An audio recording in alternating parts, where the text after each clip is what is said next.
옛날 구약시대 성도들이 신앙생활을 잘할 수 있는 환경이 좋았습니까? 아니면 오늘 이 신약시대를 사는 우리가 신앙생활을 하기에 좋은 환경에 있습니까? 성경 공부하다 보니까 어떤 분은 구약시대의 성도들이 지금 우리보다 신앙생활을 하기가 더 좋지 않았느냐 이렇게 말한 분이 계셨습니다. 왜 그렇게 생각하십니까? 이유를 물어봤더니 구약시대에는 하나님께서 직접 나타나셔서 음성으로 말씀하시기도 하고 혹은 천사를 통해서 말씀하시거나 혹은 꿈을 통해서 말씀을 주시지 않냐는 것입니다. 다시 말하면 눈에 보이도록 나타나서 말씀도 주시고 또 보여주시기도 하고 그렇게 했다는 것입니다. 그리고 잘못하면 즉각 벌을 주셨다는 것이죠. 어떤 때는 하늘에서 불이 내리기도 하고 땅이 막 갈라지기도 하고 그렇게 살았다는 것입니다. 아브라함의 경우도 마찬가지죠. 하나님께서 아브라함을 찾아가셔서 말씀하시고 하늘의 별을 보여주면서 약속하시고 잘못하면 하나님이 혼내키서 그를 바로잡으시고 그렇기 때문에 이 구약시대 성도들이 훨씬 더 다이나믹한 신앙생활을 할 수 있는 길이 열렸지 않는가 이렇게 말씀을 하시는 것입니다. 그러면서 만약 지금도 구약시대처럼 하나님께서 직접 음성으로 말씀하시거나 아니면 밤마다 꿈에 나타나셔서 말씀하시거나 혹은 천사를 보내서 우리에게 말씀을 해주시거나 또 우리가 혹 잘못했을 때는 즉각 매를 때리시면 우리가 지금보다는 훨씬 더 경각심을 가지고 신앙을 하지 않겠는가 이렇게 이야기를 하는 것입니다. 오늘은 하늘 아래 하나님의 직접 나타나심도 없고 음성을 주시지도 않고 꿈이나 환상을 통해서도 말씀하지 않고 특히나 죄를 지어도 별일 없이 그냥 넘어가기 때문에 우리가 신앙생활하는 것이 혹시라도 무슨 취미생활을 하거나 혹은 시간이 나면 하는 식으로 편안하게 생각할 수 있지 않느냐 하는 것입니다. 만약에 옛날처럼 한 주만 빠져도 집에 가는 게 타이어가 뻥긋하고 2주 빠지면 갑자기 벼락이 치고 이러면 우리가 정신 바짝 차리고 신앙생활을 않겠는가 이렇게 말씀하는 걸 들을 수 있습니다. 여러분 어떻게 생각하십니까? 이 말에 동의가 되십니까? 구약시대 성도들이 우리보다 훨씬 신앙생활에 바짝 긴장하고 신앙생활을 하셨겠다 혹은 그렇게 동의가 되시냐는 것입니다. 여러분 아브라함의 경우만 우리가 한정해서 볼 때 지난 시간에 우리가 본 것처럼 아브라함과 사레가 아들을 주시겠다는 하나님의 약속을 믿고 기다리지를 못하고 섭인 하갈을 통해서 아들을 낳았습니다. 그 일이 있은 다음에 오늘 17장 1절이 이어지는데 하나님께서 다시 아브라함에게 나타나셨다 그럽니다. 그리고 말씀하십니다. 근데 때가 언젠가 하면 오늘 17장 1절에 있는 때는 아브라함이 99세 때입니다. 바로 앞장인 16장 마지막 절에는 아브라함이 이스마엘을 낳을 때 나이가 86세라고 말합니다. 몇 년 지난 겁니까? 13년 지났죠. 하나님께 13년 전에 이스마엘 낳을 때 그때 하나님께서 야 이스마엘 아니야 내가 네 몸에서 날 아들을 줄 거니까 그때를 기다려 하고 말씀하신 다음에 13년이 지났어야 다시 한번 나타나셨다는 것입니다. 구약시대는 성경이 없었으니까 하나님이 직접 말씀하지 않으면 하나님 말씀을 들을 수 있는 방법이 없습니다. 그냥 무작정 기다려야 했습니다. 그런데 13년 만에 하나님께 다시 말씀하셨다는 것입니다. 오늘 어떻습니까 여러분? 오늘 우리는 기록된 하나님의 말씀 66권의 하나님의 말씀을 가지고 있습니다. 이 말씀 속에는 하나님이 천지를 창조할 때부터 시작해서 마지막 세상이 끝날 때까지를 다 기록하고 있습니다. 하나님의 계획이 뭔지 하나님 어떻게 역사를 움직여가는지 하나님 구원 역사 어떻게 지금까지 이루어왔는지 하나님께 낱낱이 우리에게 기록해주고 있습니다. 뿐만 아니라 오늘 성령께서 우리 가운데 오신 이후에 다시 따라가지 아니하시고 우리 안에 살고 계시면서 우리에게 성경 말씀을 읽고 듣고 공부할 때 깨달음을 주십니다. 뭐가 죄인지 뭐가 언지 뭐가 참 진리인지 어떻게 하는 것이 하나님 기뻐하시는 것에 대해서 성령께서 우리에게 가르치고 말씀하십니다. 왔다 갔다 하지 않고 아예 우리 안에 살고 계시면서 세상 끝날까지 우리와 함께 하면서 그 일 하시겠다고 우리에게 약속하고 있습니다. 그러면 여러분 어떻습니까? 이 말씀들을 제사장이나 특별한 사람들에게만 약속한 것이 아니고 우리 모든 사람들에게 주신 약속의 말씀인 것입니다. 그러므로 여러분 객관적으로 비교해볼 때 구약시대와 오늘 우리 시대가 누가 더 좋은 환경입니까? 우리가 훨씬 좋은 환경이겠죠. 말씀을 가졌고 제사장만 아는 것이 아니고 모든 사람이 알게 하셨고 성령이 우리 안에 거하시면서 우리와 동행하고 계시기 때문에 사실 우리가 훨씬 더 신앙생활을 잘해야 되는, 잘할 수 있는 환경 속에 있다라고 말할 수가 있을 겁니다. 근데 현실은 어떻습니까? 우리가 옛날의 신앙의 선배들보다 갈수록 신앙이 좋아지고 있느냐, 갈수록 믿음 생활을 잘하고 있느냐 하는 점에 대해서는 우리가 물음표를 던질 수밖에 없습니다. 여러분, 우리에게 이 놀라운 축복이 준 것입니다. 말씀을 주셨고 그 말씀을 해석하고 깨달을 수 있는 성령도 오셨고 끝날까지 우리와 함께하는 약속도 있습니다. 그러므로 핑계할 수 없습니다. 변명으로 놓을 수 없습니다. 오늘 우리 주신 이 하나님의 놀라운 축복과 은혜를 잘 누리면서 우리 하나님 말씀을 읽고 듣고 공부하면서 하나님 말씀을 잘 깨달아가고 하나님 순종하는 삶을 사는 그런 조화로운 되기를 간절히 바랍니다. 지난 시간에는 아브라함과 사라에게 아들을 주시겠다고 했는데 그 약속을 믿지 못하고 그들이 자신들 나름대로의 계획을 하나님 앞에 내놓았죠. 대안을 내놓았습니다. 그게 뭔가 하면 첩이었던 하갈을 통해서 아들을 낳는 일이었습니다. 그것은 결과적으로는 실패였습니다.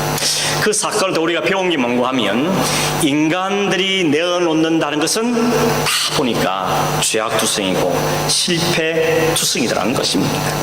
설사 좋은 의도를 가지고, 나쁜 의도가 아니라 좋은 의도를 가지고 했다 할지라도 그것이 낳는 결과는 다 하나님의 뜻을 이루어지는 것이 아니라 오히려 하나님 뜻과 반대되는, 배치되는 일들인 것을 우리가 보게 된 것입니다. 사라가 하갈을 아브라함에게 주면서 이 여인을 통해서 아들을 낳으십시오. 그리고 아들을 낳으면 우리 아들을 삼아서 하나님 그 언약의 약속을 이룹시다 라고 제안했고 아브라함이 동의를 했습니다. 참 기특한 생각을 한 것처럼 보였지만 그 나은 결과는 어땠습니까? 모든 관계가 딱 깨졌습니다. 아브라함과 사라의 관계가 깨지고 사라와 하갈의 관계가 깨지고 낳은 이스마엘과 나중에 낳은 이삭의 관계가 깨어지고 모든 관계가 다 깨어지고 말았습니다. 인간이 내어놓는다는 것은 좋은 의도로 할지라도 하나님 앞에 다 쓸모없는 일들이 있다는 것을 우리에게 보여주고 있는 것입니다. 이유는 뭐였습니까? 하나님께서 말씀하시고 약속하신 것을 기다리지를 못했다는 것입니다. 기다리지를 못했습니다. 여러분, 기다리지 못한다는 것은 다른 말로 하면 못 믿는다는 것이죠. 하나님 말씀하셨으면 이룰 것을 믿고 기다렸어야 되는데 그 믿음이 없으니까, 기다릴 수 없으니까 나라도 뭔가를 해야 되겠다고 생각하는 것입니다. 그래서 켈빈이 그랬다 그랬죠. 믿음을 다른 말로 하면 기다림이다 하는 것입니다. 가만히 생각해보면 하나님께서는 오늘 우리에게 신앙의 삶을 훈련시킬 때 이 기다리는 훈련을 시킨다는 볼 수가 있습니다. 인간들은 잘 못 기다리죠. 금방금방 결과 나기를 원합니다. 조금 시간이 가면 마음이 조급해집니다. 혹 놓칠까봐, 이 좋은 기회를 놓치면 안 될 텐데 하면서 마음에 조바심이 생깁니다. 그 조바심이 생긴다는 것이 결국은 어디 연결되는 거면 믿음과 연결되는 것이죠. 결국 믿음이 없는 인간들의 조바심이 만나는 것은 영적인 하갈이고, 그 믿음 없는 조바심이 낳는 결과물은 영적인 이스마엘이라는 것입니다. 결국 신앙의 훈련은 기다림의 훈련인 것이죠. 하나님을 믿고 신뢰하는 훈련을 하나님은 오늘도 우리를 시키고 계시는 것입니다. 사탄은 오늘도 우리에게 못 기다리게 만듭니다. 뭘 기다리냐? 네가 해. 하나님 그렇게 말씀해서 아니야, 그걸 뭘 기다려, 어떻게 기다려? 오늘 아직도 아무 일도 안 벌어졌는데, 그러면 우리에게 기다리지 못하게 함으로 하나님과의 신뢰관계를 깨뜨리게 만들어서 뭔가 우리가 뭐 하려고 하는 그런 쪽으로 우리를 이끌어가는 것입니다. 그러나 하나님은 오늘 우리에게 기다리게 하시고 기다릴 힘을 계속해서 공급해 주시는 것입니다. 아브라함도 하나님께서 그가 하나님의 약속을 믿고 기다릴 때 자꾸 실패할 때마다 하나님 또 보여주시고 들려주시고 또 체험하게 하심으로 하나님의 약속을 믿고 기다림으로 나중에 하나님의 아들을 얻는 데까지, 그때까지 하나님 이끌어 가고 계시는 것입니다.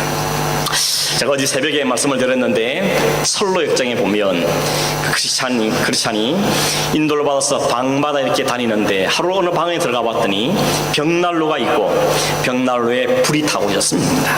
근데 어떤 사람이 자꾸 벽난로에다가 물을 자꾸 끼얹는 것입니다. 꺼버리겠다는 것이죠. 그런데 이상하게도 그 불이 안 꺼집니다. 참 신기하다 싶어서 이상하게 생각하고 있었는데 그 가이드가 그를 데리고 벽난로 뒤로 돌아갔습니다.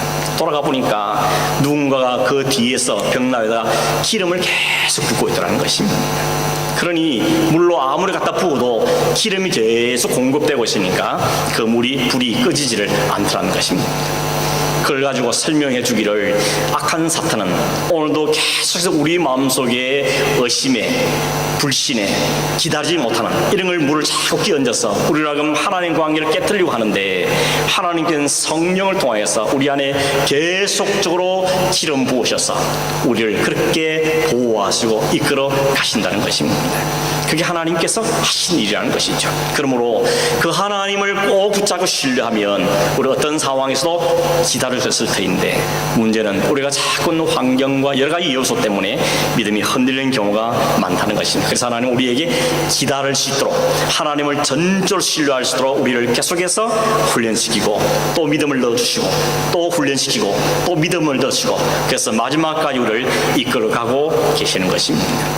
아브라함도 마찬가지입니다. 지금 아브라함을 계속해서 그 훈련시키시고 또 하나님 약속을 믿고 기다릴 수 있도록 하는 또 하나의 경험을 하게 하시면서 훈련시키는 장면이 오늘 17장에 기록되어져 있습니다.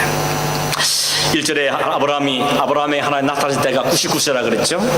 이스마엘 낳은 지 13년 만에 하나님이 나타나셨습니다. 그러고는 그 아브라함의 한 첫 마디가 뭔가 하면 나는 전능한 하나님이라. 너는 내 앞에서 행하여 완전하라. 내가 너 사이에 언약을 두어서 너로 크게 하겠다. 세 마디 하셨죠. 첫째는 나는 전능한 하나님이다. 이건 하나님의 자기 선언입니다. 나는 전능한 하나님이야. 두 번째는 네가 할 일은 뭔가 하면 너는 내 앞에서 행하여 완전해야 돼. 세 번째는 내가 너와 나 사이 그 언약을 반드시 이룰 것이다. 세 마디를 하셨습니다. 하나님께 자신을 가려서 나는 전능한 하나님이라 그랬는데 이 전능하신 하나님을 히브리어로는 엘 샤다이라고 합니다. 엘은 하나님이고 샤다이는 능력 있다, 전능하다 하는 뜻입니다. 그래서 엘 샤다이는 전능하신 하나님 혹은 전능자 하나님이란 뜻입니다. 한번 해보시겠습니까? 엘 샤다이. 지금 여러분 히브리를 하신 겁니다. 네, 놀랍게도 히브리를 한마디 하셨습니다. 하나님께서는 모든 걸 할 수 있는 전능하신 분 엘 샤다이, 영어로는 Almighty God이라고 말하는 것입니다. 근데 여러분 한 가지 기억할 것은 뭔가 하면 여기 말하는 그 능력, 이 전능함이거든 무엇과 연결되는가 하면 하나님의 언약과 연관이 되는 것입니다. 내가 내 언약을 지켜내서 나는 능력자다, 전능자다라고 말씀하고 있는 것입니다. 근데 많은 사람들이 이 부분을 오해합니다. 어떻게 오해하는가 하면 이 하나님의 능력을 자꾸만 자신의 문제 해결과 혹은 자신의 성공과 자신의 복받는 데만 그 하나님의 능력을 자꾸 끌어들이는 것입니다. 하나님과 이거 언약이라는 측면 다 없어져 버리고 어떻게 복을 받을까? 어떻게 하면 잘 샀을까? 어떻게 하면 문제 해결될까? 하는 데만 하나님의 능력을 사용하기를 원한다는 것입니다. 그건 마치 못 가는가 하면 금 나와라 뚝딱, 은 나와라 뚝딱, 도깨비 방망이와 같은 것입니다. 하나님 전능하시니까 병 좀 고쳐주세요. 하나님 집 좀 주세요. 하나님 병도 고쳐주세요. 하나님 어디 계십니까? 지금 문제 터져서 빨리 와서 고쳐주십시오 라고 하나님의 능력을 나의 문제 해결자로만 하나님의 능력을 사용하고 있다는 것입니다. 그것은 도깨비 방망이와 다를 바가 없다는 것입니다. 물론 우리가 모든 일에 기도해야 되죠. 그러나 하나님의 언약과는 아무 관계없이 순전히 이기적인 욕심과 이기적인 그 마음 때문에 하나님께 구하는 것, 그것은 하나님께서 기뻐하신 기도의 모습이 아니라는 것입니다. 하나님께서 13년 만에 아브라함에게 말씀하시기를 나는 전능한 하나님이다. 나는 언약에 있어서 능력자다. 라고 우리에게 아브라함에게 말씀해 주신 것입니다. 왜 하나님께서 13년 만에 나타나셔서 첫 마디가 나는 전능자라고 말씀하셨겠습니까? 그 이유는 나중에 나오지만 아브라함이 이스마엘을 낳은 후 13년이 지나버렸습니다. 여전히 13년 전 아들은 안 생겼습니다. 하갈에 낳은 그 이스마엘밖에 없었습니다. 그러다 보니까 이 아브라함과 사라의 미련이 자꾸 이스마엘에 가는 것입니다. 이스마엘을 낳았을 때 하나님이 이 아들 아니야, 사라의 몸에서 날 아들이 너의 후손이 될 거라 라고 말씀하셨지만 13년이라는 세월을 기다리다 보니까 이게 대해서 자꾸 의심이 생기니까 또다시 하나님이 아니라 한 이스마엘 쪽으로 자꾸 시선이 가는 것입니다. 어떻게 알 수 있는가 하면 17절에 보면 하나님께서 사라에게 내가 너를 복주어서 아들을 낳게 할 것인데 너는 여러 민족의 어머니가 될 거다 라고 말씀하십니다. 그런데 이 말을 듣고 있던 아브라함이 속으로 웃었다 그랬습니다.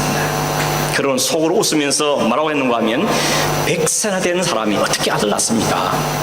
내 아내도 90이나 됐는데 어떻게 아들 낳습니까? 라고 속으로 말했습니다. 그런 다음에 하나님께 말하죠. 뭐라고 그랬습니까? 18절에 보면 하나님 이스마엘이나 하나님의 안에 살기를 원합니다 라고 말합니다. 이 말은 다르게 말하면 뭔가 하면 하나님 됐습니다. 하나님의 그 마음은 알겠지만 이 정도 괜찮습니다. 그냥 이스마엘이나 대를 있게 해주십시오. 이스마엘이나 좀 돌봐 주십시오. 괜찮습니다. 이제 그냥 더 안 됩니다 라고 말하고 있는 것입니다. 이 말을 보면 아브라함은 그 마음속에 포기한 겁니다. 아들 안 된다는 거죠. 불가능하다는 것입니다. 아무리 봐도 아들 낳을 가능성이 없다는 것이죠. 로마 4장 19절에 보면 바울이 이에 대해서 설명하기를 아브라함이 100세나 되어서 자기 몸이 죽은 것 같고 아내도 90세나 되어서 죽은 것 같아 그랬습니다. 여기 죽은 것 같은 말은 목숨이 떨어졌단 말이 아니고 아들을 낳을 가능성이 없다는 것입니다. 도저히는 불가능한 이야기인 것입니다. 그러니까 어떤 생각은 머리가 뒤돌아갑니까? 그래 첩의 아들이지만 이스마엘이라도 있잖아. 저 아들 통해서라도 하나님의 언약 이루면 되지. 이렇게 또다시 생각이 거기에 간다는 것입니다. 이게 우리의 모습이지 않습니까? 하나님 약속을 받을 때, 기도할 때, 은혜가 충만할 때 설득에 하나님 약속을 믿고 신뢰할 것을 말했다가도 시간이 조금만 흘러가고 조금 상황이 여전히 해결이 안 되면 또다시 믿음을 갖게 되는 것입니다. 그거라도 어찌 해볼까? 다시 그거라도 붙잡아 볼까?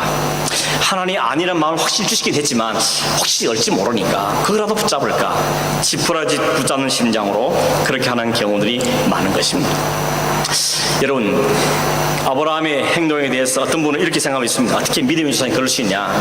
하나님 약속에서 몇 번 말씀도 하고 하늘 별도 보여주고 횃불이 막 진화하고 그랬으면 이제 믿어야지. 아니 믿음 조상이 뭐 이래?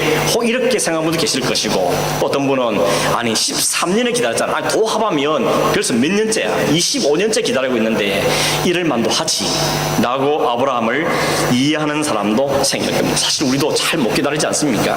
13년이 뭡니까? 13시간도 못 기다리는 사람들이 아닙니까? 그럼 여러분 하나님께서 왜 이렇게 아브라함 자꾸 속을 태웁니까? 그럼 우리가 하나님이 기도하고 하나님께 소원했을 때 왜 빨리빨리 좀 안 해주시고 우리 속을 그렇게 막 새까맣게 태우십니까? 죽겠죠. 빨리빨리 돼야 되는데 안 되니까 우리 마음이 얼마나 애가 탑니까? 하나님 일부러 우리 애를 태우시는 걸까요? 우리를 놀리시는 걸까요? 하나님께 그렇게 하신 이유가 있습니다. 그 목적이 뭔가 하면 인간의 모든 가능성을 부정하게 만드는 것입니다. 인간이 내는 모든 가능성들을 하나님께서 부정하게 만드는 것입니다. 우리는 nothing, 하나님은 almighty. 이걸 자꾸 우리에게 가르치는 것입니다.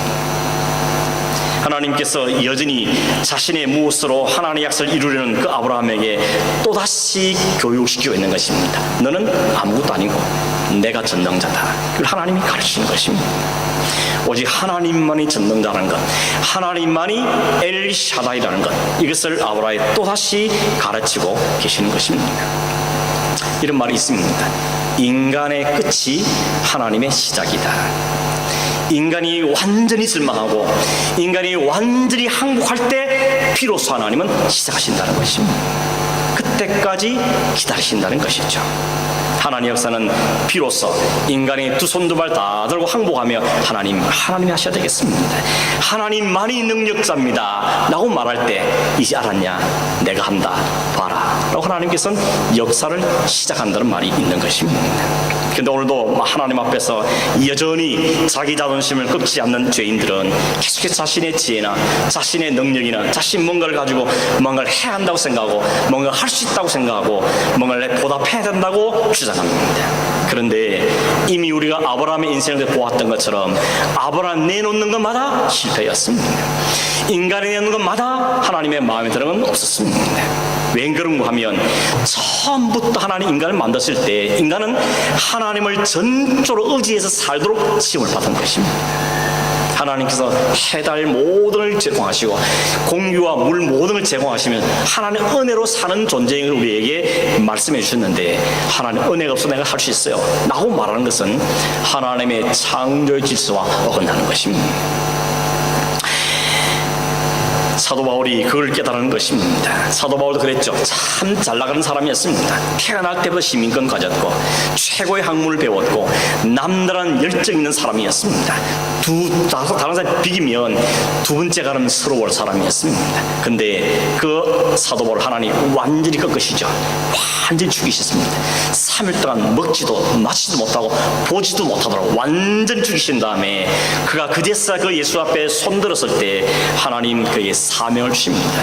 내가 너를 통하여서 열방을 구원한 도로 삼겠다. 하나님의 역사는 그때부터 시작되었다는 것입니다. 바울이 몸에 있는 육체의 질병 때문에 하나님께 3번이나 기도해서 하나님 제발 이것 좀 제거해 주십시오. 하나님 제발 이것 좀 도와주십시오. 3번 기도했는데 하나님 다 거절하시죠. 그래서 말씀하시기를 내 은혜는 네가 약할 때 강하게 된 거다 라고 하나님이 말씀하십니다. 내 은혜가 네게 족한데 네가 약할 때 나의 강함이 드러나는 것이다 라고 말씀해 주셨습니다. 바울은 완전히 깨달은 거냐. 내가 죽어야 하나님이 살아나는구나. 내가 완전히 약해져야 하나님의 강하심이 드러나는구나. 그럼 그때 그걸 분명하게 깨닫게 된 것입니다. 여러분 성경에 온전하단 말은 우리가 퍼펙트하게 모든 걸 다 한단 말이 아닙니다.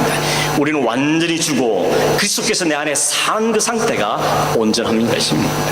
그러므로 내 앞에서 행하여 완전하란 말은 다 지키란 말이 아니고 너는 완전히 죽어라. 내가 다 하는 것. 그게 바로 온전함의 상태인 것입니다. 성경 여러분 완전한 사람 예를 들면 누구 있습니까? 노아는 의인이요 당대의 완전한 사람이라고 그랬습니다. 근데 우리가 아는 것처럼 노아는 완전하지 않았습니다. 그가 술에 잔뜩 취해서 벌거벗은 채로 들어오면서 하체를 나눠내고 그런 부끄러운 모습을 보였던 사람이 노아였습니다. 그럼에도 불구하고 성경은 노아를 가려서 완전한 자라 그럽니다. 어떤 의미에서 완전한 자입니까? 다 해석 아닙니다.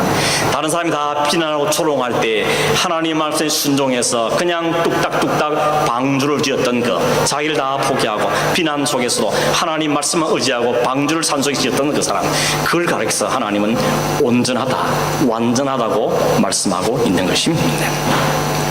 하나님 앞에서 누가 완벽할 수 있겠습니까? 아니 완벽한 정도가 아니라 다 흠투성이지 않습니까? 아브라함도 예외가 아니었습니다. 아브라함은 100세가 되었고 사례가 90이 되었습니다. 어떻게 그런 일이 생겼냐? 가나안에 하고 이스마엘을 쳐다보셨던 것입니다. 그래서 하나님께서는 아브라함에게 말씀하는 겁니다. 너 왜 이스마엘 보고 있냐? 너 왜 네 시선이 이스마엘에 가 있냐? 내가 전능자인데, 내가 올마이티 갓인데 너 왜 또 불신하고 너 또 네가 난 그 이스마엘 보고 있냐고 하나님 말씀하시는 겁니다. 여러분 17장 이전까지는 하나님 주로 어떤 하나님인가 하면 언약의 하나님이었습니다. 약속하신 하나님, 말씀하신 하나님, 그런 하나님이었어요. 근데 17장이 넘어오면서부터 그 하나님은 그 언약을 능히 이루시는 전능자로 우리에게 소개되고 있는 것입니다. 그리고 이 17장에서 제일 많이 반복되는 단어가 뭔가 하면 내가라는 단어입니다. 2절, 4절, 7절, 8절, 16절, 21절 계속 반복되는 내가 내 언약을 내가 지킨다는 것입니다. 너 말고 내가 전능자니까 내가 내 언약을 지킨다고 하나님께서 말씀하고 계시는 것입니다. 18장에 넘어가 보면 하나님께서 아브라함과 사라에게 내년 이맘때 너 아들 낳을 거다라고 말했을 때 사라가 또 속으로 웃습니다. 그래서 아들 이름 뭐라 짓습니까? 이삭. 이삭은 웃는다는 뜻이죠. 웃음이라는 뜻입니다. 하나님 안 웃었어요. 그러니까 왜 안 웃어? 너 웃었어. 그러나 진짜 웃게 만들 거야. 진짜 감사해서 웃게 만들 거야. 해피하게 만들 거야. 그 이름을 이삭이라고 주었습니다. 그리고 그 앞에 하신 말씀은 뭔가 하면 왜 웃냐? 하나님께 능치 못한 일이 있느냐라고 물으셨던 것입니다. 내가 올 마이 피가신데 능치 못할 일이 있겠냐, 못할 일이 있겠느냐라고 물으셨던 것입니다. 하나님께서 내가 전능자란 사실을 아브라함에게 또 한 번 증표를 주십니다. 사인을 줍니다. 그게 뭔가 하면 이름 바꾸는 것이었습니다. 너 이름 아브라함이지 이제부터 아브라함이라 하겠다고 말합니다. 아브라함의 뜻은 뭔가 하면 높은 아버지란 뜻인데 아브라함이란 뜻은 열국의 아버지란 뜻입니다. 한 가정의 아버지가 아니라 이제는 모든 열국의 아버지로 삼겠다고 선언하신 겁니다. 사례도 이름 바꾸죠. 사례를 사라라고 바꿉니다. 사례는 공주 또는 왕비 이런 뜻인데 사라란 말은 열국의 어머니란 뜻이었던 것입니다. 고대의 이름을 주었다, 이름을 짓는다, 이름을 준다는 뜻은 두 가지 의미를 갖고 있습니다. 하나는 뭔가 하면 넌 내 거라는 것입니다. 내가 내 이름 지어주지 넌 내 거야. 그 첫 번째 의미고, 두 번째는 뭔가 하면 내가 그 이름대로 만들 거야. 두 번째 뜻이 있습니다. 하나님께서 아브라함의 이름을 바꾸시고 사라의 이름을 바꾸신 것은 너는 내게 속한 사람이고 내가 너의 주인이라는 것을 선물한 동시에 내가 그 이름대로 너를 만들 거라는 의미를 갖고 있다는 것입니다. 그렇기 때문에 하나님께서 그 아브라함과 사라에게 새 이름을 주신 것은 그들이 하나님의 언약 안에 있다는 사실을 다시 확인시켜 준 것이고 그 이름대로 하나님께 그 일을 이루실 것이라는 하나님의 선언이 거기에 담겨져 있는 것이. 그래서 5절, 6절, 7절, 8절에 계속 반복됩니다. 내가 너를 여러 민족의 아버지로 삼고 내가 너를 열방의 아버지로 삼을 것이고 내가 내 후손들에게 땅을 줄 것이고 계속 하나님께 내가 한다, 내가 한다, 내가 그렇게 한다고 말씀하고 있는 것입니다. 여러분 야곱의 이름도 바꾸셨죠? 야곱이라는 뜻은 속이는 자, 사기꾼 이런 뜻인데 이스라엘이라고 바꾸었습니다. 하나님과 겨루어 이겼다 이름을 바꾸었습니다. 그 말도 역시 마찬가지입니다. 하나님이 야곱을 그 인생을 이스라엘 인생으로 바꾸겠다는 것입니다. 신약의 게바, 원래는 시몬이죠. 시몬은 조약돌입니다. 그런데 그 조약돌 베드로를 향하여서 내가 장차 너를 게바라 부르겠다. 게바는 반석이죠. 베드로는 얼마나 업앤다운이 심했습니까? 좀 좋을 때는 마치 지가 세상 모든 천지를 다해서 하나님 성길자를 말했다가 또 위기를 만나게 3번씩 부인하고 업앤다운이 너무너무 심했던 사람이었습니다. 그런데도 주님은 그를 향해서 내가 너를 게바라 부르겠다는 것입니다. 그 말은 내가 너를 게바로 반석 같은 존재로 만들겠다는 하나님의 의지가 거기에 담겨 있는 것입니다. 오늘 하나님께 우리에게도 새 이름을 주셨습니다. 그 새 이름이 뭡니까? 성도, 거룩한 무리, 거룩한 사람들이라는 것입니다. 솔직히 우리가 거룩합니까? 거룩하지 못하죠. 오히려 거룩한 거리가 먼 사람입니다. 그런데 하나님 우리를 그래도 불구하고 성도라 부르십니다.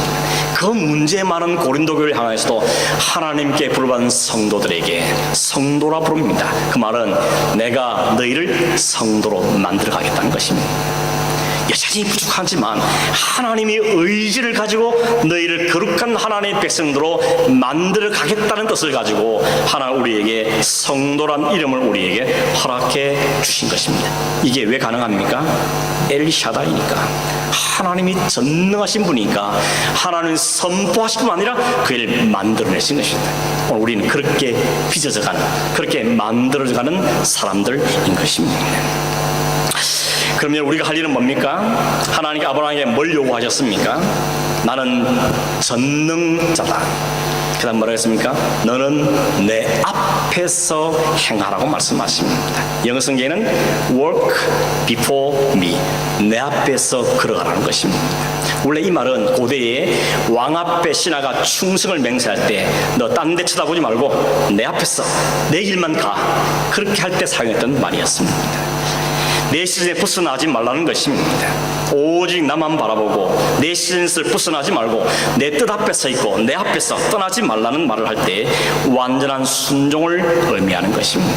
그러면 애들이 언제 사고 치죠? 엄마 아빠가 안 볼 때, 시설에서 벗어날 때 사고를 치는 것입니다. 우리 교회는 안 그런데 어떤 교회를 가면 중간에 기둥들이 막 있잖아요. 그러면 기둥 뒤에 숨는 사람이 사고 치는 사람들입니다. 그죠? 딱 쳐다봐야 되는데 뭘 다 숨는 사람 뒤에 숨고 이러면, 여러분 여기 한번 올라보시겠습니까? 다 보입니다. 조는 것도 보이고 딴 거 보는 것도 보이고 다 보입니다. 하나님이 시선 앞에 있을 때는 괜찮습니다. 그런데 그것을 벗어나면 사고가 생기는 것입니다. 그래서 주님께 뭐라 그럽니까? 걸어가라. 내 앞에서 걸어가는 것입니다. 아이들이 그래서 조금만 엄마 아빠 시선을 벗어나면 꼭 넘어지고 무릎 깨지고 이마 박아오고 사고를 치는 것입니다. 그래서 아빠가 어떻게 합니까? 아이를 졸졸 뒤에 따라다니는 것입니다. 혹시라도 사고 칠까 봐 뒤에 졸졸졸 따라다니는 것이죠. 지금 하나님께서 아브라함이 그 이야기를 하고 있는 것입니다. 아브라함아, 내 앞에서 걸어라. 아브라함, 내 앞을 떠나지 말라. 내 시선에 머물러라 라고 말씀하고 있는 것입니다. 그러면 이 말은 무슨 뜻입니까? 내가 너의 뒤에서 너를 지켜가고 보호하고 너를 책임진다는 것입니다. 내가 내 언약을 지켜낼 건다. 너에게 약속한 모든 언약은 내가 지킨다. 그러니 내 앞에 머물러 있으라 라고 말씀하고 계시는 것입니다. 하나님은 능치 못할 일이 없는 분이시죠. 우리의 모든 간구, 우리의 모든 생각, 우리의 모든 꿈, 우리의 모든 소망도 내가 이룬 것처럼 보이지만 아닙니다. 하나님께서 우리를 사용해서 이루어 내시는 것입니다. 우리의 모든 고통과 괴로움마저도 바꾸신 분이 전능하신 하나님이십니다. 하나님은 전능자 엘샤다이기 때문에 그렇습니다. 오늘 여러분 다른 거 다 잊어버려도 엘샤다이 이 말을 꼭 기억하시길 바랍니다. 하나님은 전능하신 분이시다. 성경은 다 그 이야기입니다. 성경 창세기부터 요한계시록까지 하나님이 어떻게 그 전능하신 능력으로 우리를 만드셨고 어떻게 빚어가셨어, 어떻게 하나님 백성을 만들어 가시는가 하는 이야기를 하고 있는 것이 성경 이야기인 것입니다. 인간은 다 불가능해 보이고 무능하지만 하나님은 다 하시는 전능자라는 사실을 우리에게 보여주고 있는 것입니다. 그 전능하신 하나님께서 오늘 우리에게 말씀하십니다. 내 앞에서 걸어라. Walk before me. 내 앞에서 떠나지 말라고 말씀하고 계시는 것입니다. 말씀을 말씀대로 몇 년 전인 2014년도에 미국뿐만 아니라 전 세계를 감동시킨 아버지와 아들이 있었습니다. 제가 이제 한번 말씀드린 것 같은데, 아버지 이름은 빅, 아들 이름은 릭이었습니다. 아들 릭은 태어날 때 태출이 목에 감겨서 뇌에 산소가 공급이 안 되니까 뇌가 마비되었습니다. 뇌성마비라 그랬죠. 손발을 움직일 수가 없습니다. 혼자 해보는 손발도 움직일 수 없습니다. 의사가 부모에게 아이를 포기하라 그랬습니다. 이 부모가 포기할 수가 없습니다. 그래서 그 아이를 지키고 키워갔습니다. 다행히도 문명이 발달돼서 컴퓨터를 이용해서 자신의 의지와 감정을 전달할 수 있는 방법을 배운 이 아들이 첫 번째 아버지에게 보냈던 사인, 시그널이 뭐였는가 하면, 아빠, 나 달리고 싶어요. TV에 보니까 사람이 막 뛰는데 매일 누워있는 아들이 보니까 저거 한 번만 해봤으면 좋겠다 소원이 들었던 것이죠. 그래서 아빠한테, 아빠 나 달리고 싶어요. I want to run. 달리고 싶어요. 이 말 듣는 아버지가 그날로 직장을 때려치웁니다. 그리고 아들을 휠체어에 앉힌 다음에 달리기 시작한 것입니다. 그래서 결국은 그 아들이 15살 됐을 때 한 자선 달리기 대회에 나와서 경주를 완주했습니다. 그러고 나서 1981년도에 보스턴 마라톤 대회에 나가서 달리기 시작해서 그 이후로 마라톤을 64번 완주했다 그럽니다. 42.19 아시죠?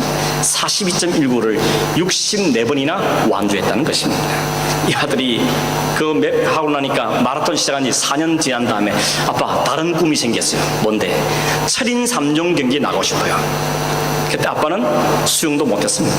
자전거 타본 길은 8살 때 타본 거라면 타본 적이 없는데 아들이 원하니까 그 길로 수영을 배웁니다. 자전거를 다시 타기 시작했습니다. 그런 철인 3종 경기에 출전했습니다. 철인 3종 경기는 바다에 수영으로 3.9km, 자전거로 180km, 다시 마라톤으로 42km 완주하는 경기가 철인 3종 경기랍니다. 마지막 경기에 골이 나면서 아들이 말합니다. 아버지가 없었다면 할 수 없었어요. 근데 아버지가 아들에게 말하기를, 네가 없었다면 아버지는 시작도 안 했다. 그렇게 말했다는 것이죠. 그 위에 딕과 릭은 7인 3종 경기를 6번이나 완주했습니다. 그리고 6,000km 되는 미국 대륙을 가로지른 횡단에 성공했습니다. 그때 아버지 나이가 65세, 아들 나이가 39세였답니다. 이 부자가 나눈 대화가 많은 사람에게 감동을 주었습니다. 아들은 내 아버지가 내 뒤에서 달리지 않았더라면 나는 절대 이를 생각지도 못할 것이다 라고 말하고, 아버지는 아들에게 내 아들이 내 앞에 없었다면 나는 달릴 이유가 없었다 라고 말했다는 것입니다. 우리 여러분, 하나님께서 아브라함에게 말씀하십니다. 나는 전능자다. 나는 전능한 하나님이다. 내 앞에서 달려라. 내가 뒤에서 모든 건 책임진다. 내가 너와 함께 달릴 것이다. 내가 너 모든 걸 서포트하겠다고 우리에게 말씀하고 있는 것입니다. 여러분, 이 아브라함의 하나님이 아브라함만의 하나님이 아니고 오늘 저와 여러분의 하나님인 줄로 믿습니다. 이 하나님을 꼭 붙잡고 이 하나님을 신뢰하고 오늘 우리는 달려가야 되는 사람들인 것입니다. 7인 3종의 길 마친 다음에 소감을 묻는 그 아들에게 아들이 금비를 통해서 말하기를 이렇게 말했답니다. 내게 능력 주신 자 안에서 내가 모든 것을 할 수 있노라. 여러분, 이 고백이 저와 여러분의 고백이 되어지고 이 믿음의 길을 포기하지 않고 하나님 믿고 날마다 우리 믿음을 열심히 달려가는 저와 여러분 되기를 간절히 바랍니다.